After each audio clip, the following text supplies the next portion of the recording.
बात में हो, ऐसे में कैसे प्यार कोली है कचो।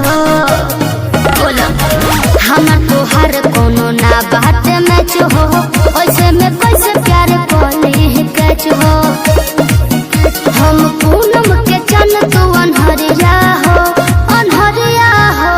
सट नया के पंजरिया हो, चोली में डाले दोनों मरिया हो। सट नया के पंजरिया हो, चोली में डाले दोनों मरिया हो। झूठो करेला पीछा तू, करेला झूठो पीछा तू। सटब ना तोहरा पंजरिया हो, राउटी में भइले अनहरिया हो। धीरे से डाला न मरिया हो।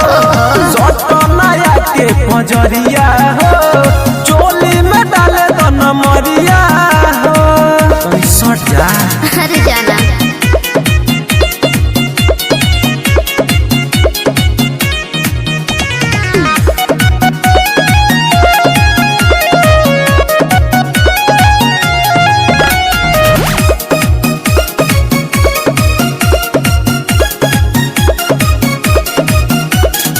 हम तो खिलल गुलाब जसबानी, तू बड़ा कोयला के खान हो। पहले अपन देखा ना, ऊपर से तू बारू चिकन ये गोरी, नीचे बतैसन समान हो।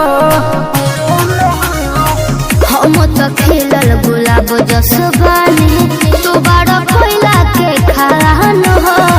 ऊपर से तू बारू चिकन ये गोरी, नीचे बतैसन समान हो। जाके आईना में देखो नजरिया हो, नजरिया हो। सट नया के पंजरिया हो, चोली में डाले दोनों मरिया हो। राउटी में भइले अनहरिया हो, लहए धलन मरिया हो। अरे मुँह देखा पहले तारले सुंदर बानी।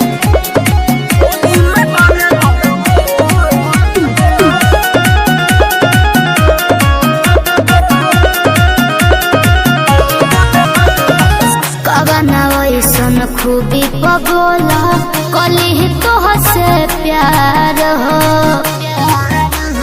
राइटर संतोष भुअर भोजपुरिया, छोड़ी न पीछा तोहार हो। कावना वैसन खूबी पबोला कली तो से प्यार हो। राइटर संतोष अमित ताज, छोड़ी है न चक्कर तोहार हो। रोज पीछा करेला बजरिया हो, बजरिया हो। सट नया के पंजरिया हो, चोली में डाले दोनों मरिया हो। सट नया के पंजरिया हो, चोली में डाले दोनों मरिया हो। अरे शॉर्ट ना है।